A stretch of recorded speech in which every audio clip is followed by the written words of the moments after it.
भारतीय नौसेना से मैं रिटायर हूं। किन के लिए गर्दन कटा रहे, किसके लिए शहादत दे रहे हैं? हम शहादत देते हैं और सरकार उस शहादत पे वोट मांगती है। नेताओं के हाथ काले हैं, चेहरे की मैं बात नहीं करता। यूनिटी हिंदुस्तान का रिपोर्टर हूं जो सच दिखाने से कहीं पीछे नहीं हटता। आप सभी देशवासियों को यूनिटी हिंदुस्तान की तरफ से अंजन सिंह राजपूत का नमस्कार। साथियों, आज जो मैं बात करने वाला हूं वो बड़े ही मुद्दे पे बात करने वाला हूं। और जी आज जो व्यक्ति आज हमारे साथ बैठे हुए हैं, मैं आपको थोड़ा बता दूं उनके बारे में कि अभी लोकसभा का चुनाव जो है चल रहा है, उसको लेकर के जितने भी प्रत्याशी हैं वो जंग के मैदान में खड़े हो चुके हैं और अपनी किस्मत को आजमा रहे हैं।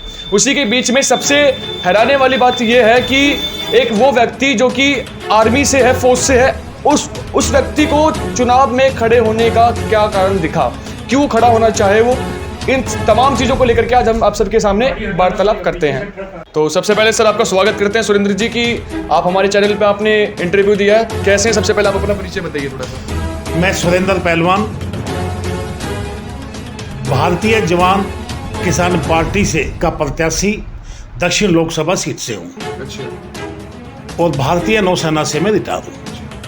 अच्छा सुरेंद्र जी, आपको चुनाव में खड़ा होने का क्या दिखा कि इतने सारे कार्यकर्ता, इतने सारी पार्टी, कितने बड़ी बड़ी पार्टी जैसे कि बीजेपी, आम आदमी, कांग्रेस, सभी पार्टी जो है जिसका काफ़ी नाम है पूरे देश में, लेकिन वो सभी अपनी किस्मत को आजमा रहे हैं, वहाँ के प्रत्याशी लड़ रहे हैं चुनाव, लेकिन आप एक जवान जो कि इलेक्शन में खड़ा हुआ है, तो क्या सोच के खड़ा हुआ है? किस लिए खड़े होने पर आपको मतलब सोचना पड़ा कि नहीं है मुझे इलेक्शन में खड़ा होना है? सैनिक का काम राजनीति नहीं है, ना सैनिक का काम चुनाव लड़ना है।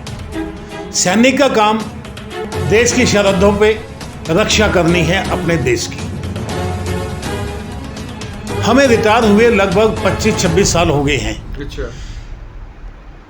हमने ये महसूस किया, जिस उम्मीद से हमने मोदी जी को वोट दिया था 2014 में, मोदी जी अपनी कमिटमेंट पे खरे नहीं उतरे हैं। जिस भ्रष्टाचार से तंग होकर हमने मोदी जी को वोट किया था, उनकी बातों में विश्वास होके उस भ्रष्टाचार को 100 गुना ज़्यादा बढ़ा दिया मोदी जी ने। हम पिछले 1.5 साल से सैनिक जंतर मंतर पर धरने पे बैठे हुए हैं।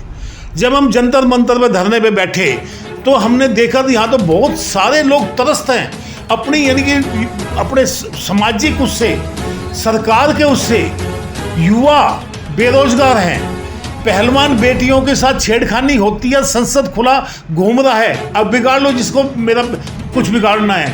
हमने ये जब सारी चीज़ देखी और महसूस किया तो हमारे अंदर की जो आत्मा है वो बहुत ही, यानी कि हमारे को एक आघात हुआ। अब हम कहाँ जी रहे हैं कि सरकार के भरोसे पे हमने देश को छोड़ा हुआ है। हम सैनिकों की बैठकें हुई, बोला किस तरीके से देश को बचाया जाए। आज देश में तानाशाही चल रही है, देश खतरे में है।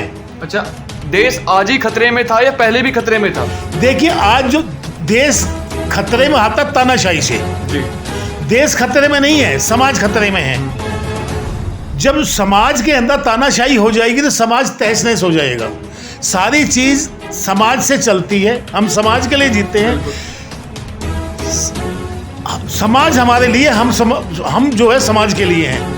हम जैसा अपने समाज को बढ़ाना चाहेंगे वैसा समाज बढ़ेगा। तो इतना, यानी कि बुरी हालात जब देश की देखी हमने, करप्शन, भ्रष्टाचार, हम देखकर दंग रह गए। हम किनके लिए अपनी गर्दन कटा रहे हैं? सैनिक किनके लिए गर्दन कटा रहे, किसके लिए शहादत दे रहे हैं? हम शहादत देते हैं और सरकार उस शहादत पे वोट मांगती है। हमें रोना आता है सरकार की इन पॉलिसियों पे। अब शहादत पे ही वोट मांगते हैं, ऊपर से अग्निवीर भी लेके आते हैं। तो ये जब सारी चीज हमने इसका एनालाइज किया तो हम सैनिकों ने ये मन बनाया, हम सरकार को चुनौती देंगे चुनाव मैदान में। और हमने अपने लगभग 282 के आसपास, मेरे पास पूरी रिपोर्ट नहीं है लेकिन अभी तक जो मेरा आंकड़ा है 282 सांसद के लिए चुनाव में हमने पूरे हिंदुस्तान में उतारे हैं। अच्छा, अपनी एक पार्टी बना के। अच्छा, ये भारतीय जवान किसान पार्टी है। अच्छा, इसके 200 सांसद चुनाव लड़ रहे हैं। अब ये आपके सामने आया, छत्तीसगढ़ से इसका रिजेक्ट हुआ है। हमारे और भी कईयों को रिजेक्ट हुए हैं। गाजियाबाद वाले का रिजेक्ट कराया गया है, उसकी कोई गलती नहीं है, रिजेक्ट कराया गया। अच्छा, आप अगर इलेक्शन लड़ रहे हैं तो कहीं ना कहीं आपने बहुत सारी कठिनाइयों का सामना भी किया होगा। अन्य पार्टी के लोगों द्वारा भी कहीं ना कहीं अन्य पार्टी कार्यकर्ता द्वारा भी आपको डराने की धमकी दी गई होगी, कैसा हुआ है कुछ आपके? देखो, डराने की धमकी तो मेरे पास नहीं आई है। हाँ, जब हम 2 दिन पहले तुगलाबाद में प्रचार करने के लिए गए तो वहाँ कुछ यानी कि उस गांव के लोगों ने मोटरसाइकिल पर हमारे इर्द गिर्द चक्कर काटा है और हमारे से बोला, भाई पूछा हमारे से, हमने बताया, जब बोला भाई जाट के लिए यहाँ कोई वोट नहीं है, हमारे गुर्जर समाज के खड़े हुए हैं, आप वापस ही चले जाओ तो बेटर है, गांव में जाने की जरूरत नहीं है, यहाँ जाट के लिए कोई वोट नहीं है। मतलब कहने का सीधा तात्पर्य है कि जाति के आधार पे अभी भी कहीं ना कहीं वोटों का मतदान चल रहा है। हाँ बिल्कुल, हमारे को जब गुर्जरों का गांव है और उसी गांव के दोनों कैंडिडेट है, बीजेपी वाला भी और इंडिया गठबंधन का भी, जब मैं उस गांव में गया, हमारी पूरी टीम थी, 25-30 यानी कि थे हमारा प्रचार करने के लिए, हम चौक तक भी नहीं पहुंचे थे। हमने फिर बगैर कुछ पंगा ना हो और मेरे ऊपर कोई बात ना है, हमने अपनी गाड़ियां वहां से टर्न करके और हम वहां से वापस आ गए। ये सुंदर जी, ये बताइए कि अगर आप अपनी सीटों से जो सीटें आपको प्राप्त हुई, अगर उस सीट से अगर विजयी होते हैं आप, तो सबसे पहला आपका कार्य क्या रहेगा? देखिए, हमारा जो मकसद है, अगर जनता ने हम आप पे विश्वास करके संसद में भेज दिया, हम भ्रष्टाचार जो करप्शन फैला हुआ है, संसद में भी भ्रष्टाचार करप्शन है। जज एक कुर्सी पे बैठा है, उसके बगल में उसका मुंशी सरेआम पैसा खा रहा है, क्या जज वो देख नहीं रहा है? देख रहा है ना उस जज को। उस भ्रष्टाचार को हम खत्म करना चाहते हैं समाज से। हमारा चुनाव में उतरना, हमने जो नारा दिया है, हर देशवासी की एक ही शान, जय जवान जय किसान, सरहद से संसद तक, सरहद से हम निकल चुके हैं, संसद में भेजना जनता का काम है। अगर जनता ने हम पे विश्वास करके संसद में भेजा, हम ये वादा करते हैं जनता से, जनता हम उस भ्रष्टाचार को, उस करप्शन को हम जड़ से खत्म करेंगे। हम संसद के भ्रष्टाचार को खत्म करेंगे सबसे पहले। ये हमारा जनता से वादा है, जनता हम पे विश्वास करे। सबसे बड़ी बात यह है कि हमारे देश के अंदर में हर एक व्यक्ति ने अपनी विचारधारा को इस प्रकार से बना लिया है कि हर एक व्यक्ति ने किसी न किसी पार्टी का चश्मा पहन रखा है, चाहे वो बीजेपी का हो, आम आदमी का हो, कांग्रेस का हो। इस कारणवश से उनको विकास नहीं दिखता। मैंने बीजेपी का चश्मा पहना है, मैंने आम आदमी का चश्मा पहना है, मैंने कांग्रेस का चश्मा पहना है या अन्य पार्टी का पहना है। इस कारण से अगर जब मैं अपने घर से बाहर निकलता हूं तो चक्कर से मुझे विकास नहीं दिख रहा। अभी भी क्षेत्रों के अंदर में जल निकासी की समस्या है, अभी भी क्षेत्रों के अंदर में कहीं ना कहीं शिक्षा की समस्या है, स्वास्थ्य सेवाओं की समस्या है, लेकिन उसकी तरफ हम अपना ध्यान आकर्षित नहीं कर सकते, क्योंकि साथियों हमारे ऊपर कहीं ना कहीं एक मुद्दा चढ़ता है, हमें प्रोपेगेंडा में फंसाया जाता है, हिंदू मुस्लिम करवाया जाता है। इसके कारण से क्या है कि हम अपनी दिशा से मार्गदर्शन होते हैं। और एक बात कहना चाहूंगा कि अब जिसका खून ना खोले वो खून नहीं पानी है, जो देश के काम ना है वो बेकार जवानी है। बिल्कुल, आपने जो बोला है 100% सही बोला है। मैं यहाँ पर ये बता दूं, आज जो MP है यहाँ मौजूदा, रमेश बुधूड़ी जी, हम बड़ा सम्मान करते हैं उनका। मैं उनसे एक सवाल करता हूं, रमेश बुधूड़ी से भी, भाजपा से भी।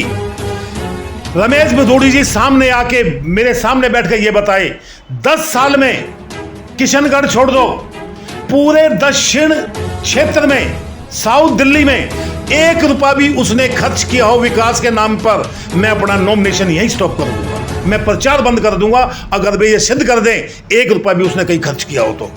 ये बीजेपी के जो MP हैं, ये नंबर के लिए चुनाव लड़ रहे हैं, सिर्फ सत्ता पाने के लिए। इनकी हैसियत नहीं है संसद में आवाज उठाने के लिए जनता की। फिर क्यों जनता को बेवकूफ बना रहे? जनता क्यों बेवकूफ बढ़ रही है इनके सामने?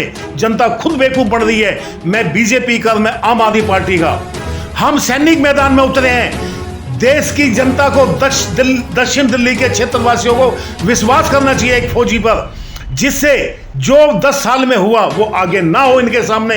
छोड़ दे ये पल्लू, इंडिया गठबंधन, आम आदमी पार्टी और बीजेपी का। आए फौजी के साथ, हम करके दिखाएंगे, ये हमारा वादा है।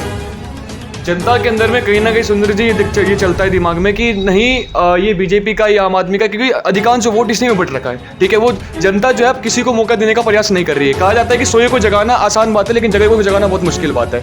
सोई भी सरकार है जो जगना चाहती नहीं है। जनता जगने के बावजूद भी जग नहीं रही है सही ढंग से। मैं आपसे निवेदन करता हूं कि एक बार जो है, एक बार अगर आप चाहें, जो आपके क्षेत्र में निर्दलीय प्रत्याशी के रूप में जो भी व्यक्ति खड़ा हो रहा है, एक बार उसको मतदान करने का प्रयास कीजिए। देश के नेता है, अपने देश की धरोहर को, अपने देश की संपत्ति को और अपने बच्चों के हमारे बच्चों के, गरीब बच्चों के निवाले को छीन के अपने बच्चों का पेट भर रहे हैं और कहीं ना कहीं वंशवाद की जो राजनीति को चला रहे हैं, वो सब चलता रहेगा। क्योंकि साथियों, हम जगे हुए नहीं हैं, हम बट के कटेंगे। तो लास्ट में जनता को क्या कहना पसंद करेंगे कि वाकई में अगर आप आते हैं तो सबसे पहले क्या कार्य करेंगे? कार्य थोड़ा बहुत बता दीजिए। देखिए, हमने आपको पहले भी ये बताया, सबसे पहले जब तक भ्रष्टाचार खत्म नहीं होता आप कुछ नहीं कर सकते। ये भ्रष्टाचार हर चीज़ को रोकता है। अगर मेरे पीछे या मेरे आगे भ्रष्टाचारी हैं, मैं कितना भी अच्छा काम करना चाहूँ, मुझे कहीं ना कहीं रोक लेंगे। वे पैर पड़ के खींचेंगे, आरोप लगाएंगे। हम सबसे पहले ये चाहेंगे भ्रष्टाचार को ख़त्म करेंगे। हमारी संसद में सबसे बड़ी गूंज करेगी जो बलात्कारी हैं, जो बीजेपी के एमएलए और अध्यक्ष पे जो बलात्कार का जो आरोप लगा है, उनको फांसी की सजा होनी चाहिए। आजीवन कारावास नहीं होना चाहिए, उनको फांसी की सजा होनी चाहिए। ये हमारा मुद्दा होगा। 2004 में तत्कालीन प्रधानमंत्री आदरणीय श्री अटल बिहारी वाजपेयी जी ने सांसदों की और विधायकों की पेंशन बंद नहीं की, लेकिन BSF, ITBP, SSB, CISF, CRPF, bank, teacher, police, इन सब की पेंशन बंद की है। सभी इफेक्ट किए हैं। इस समाज में ये सभी वर्ग हैं, अपनी आंखें खोले और समझे। हम उसके खिलाफ आवाज उठा रहे हैं और जंतर मंतर पर पिछले 1.5 साल से धरने में बैठे हुए हैं इस पेंशन के लिए। हम उस पेंशन को दोबारा चालू कराना चाहते हैं। अगर जनता हमारा साथ देती है तो हम ये वादा करते हैं, ये पेंशन दोबारा चालू करनी पड़ेगी। हम सत्ता में आए या ना आए, हम इसकी आवाज उठाते रहेंगे और इस पेंशन को दोबारा चालू करा के रहेंगे। अग्निवीर सरकार से हम बार बार ये अनुरोध करते रहे हैं, जंतर मंतर से भी, अग्निवीर को फौरन बंद करें। 2 दिन पहले भी एक लड़का बीकानेर का शहीद हुआ है, उसकी डेड बॉडी पैक करके आर्मी ने उसके घर भेज दी। ना शहीद का दर्जा, ना अंतिम संस्कार, उनके घर वालों ने अंतिम संस्कार किया है। क्या चाहते हैं अग्निवीर लाके? हिटलर वाली नाजी सेना? अग्निवीर देश के लिए बहुत बड़ी घातक है, ये फौरन बंद होनी चाहिए। ये सभी मुद्दे हैं हमारे इसमें। जो बुजुर्ग हैं उनकी 2500 पेंशन है। कोई भी सरकार अपनी जेब से बुजुर्ग को पेंशन नहीं दे रही है, हमारा टैक्स का पैसा है। कोई सरकार इसका क्रेडिट नहीं ले सकती। अब हम पेंशन दे रहे हैं, हमारा पैसा है, जनता का पैसा है, जनता में जाएगा। वो 2500 नहीं होना चाहिए। एक बुजुर्ग को अपनी सम्मान पूर्वक जिंदगी व्यतीत करने के लिए 8000 पेंशन होनी चाहिए। उसकी हम आवाज उठाएंगे। उसमें बुजुर्ग को 8000 रुपये पेंशन होनी चाहिए। बहुत बड़ी बात इन्होंने की है। दोस्तों, मैं आपसे निवेदन करता हूं कि इस वीडियो को शेयर करने का प्रयास कीजिए, क्योंकि वाकई में हमारे समाज को और हमारे देश को भी जिसकी आवश्यकता है वैसे प्रत्याशी का चयन कीजिए। और मैंने आज इनसे वार्तालाप किया। मैं किसी पार्टी की चाटता नहीं हूं, मैं डंके की चोट पे सारी बातें बोलता हूं, ग्राउंड रिपोर्टिंग करता हूं। सड़क की समस्या, जल की समस्या, तमाम चीजों के ऊपर मैं मुद्दा उठाता हूं और लोगों तक वो बात पहुंचाने का प्रयास करता हूं। तो मैं आपसे रिक्वेस्ट करता हूं कि जैसे कि आपने सुना सुंदर पहलवान जी के बारे में और उन्होंने बताया वो चीजें जो कोई भी पॉलिटिशियन बात करना पसंद नहीं करता। कोई भी पॉलिटिशियन शिक्षा के मामले में सही ढंग से बात करने का प्रयास नहीं करता, रोजगार के मामले में सही ढंग से बात करने का प्रयास नहीं करता। हाँ, मन की बात सब करते हैं। तो साथियों, निवेदन करता हूं इस वीडियो को शेयर करने का प्रयास कीजिए। और मैं कह रहा हूं कि जग जाइए। अगर अभी भी नहीं जगे तो कभी नहीं जग पाओगे। और एक बार अपनी आंखों को खोल के एक बार ऐसे प्रत्याशी का चयन कीजिए। मैं बार बार कह रहा हूं कि जो कुछ कर सके आपके समाज के लिए, आपके देश के लिए। मिलते हैं ऐसी वीडियो के साथ। वीडियो अच्छी लगे तो वीडियो को लाइक कीजिए, चैनल पर सब्सक्राइब कीजिए। जय हिंद, जय भारत।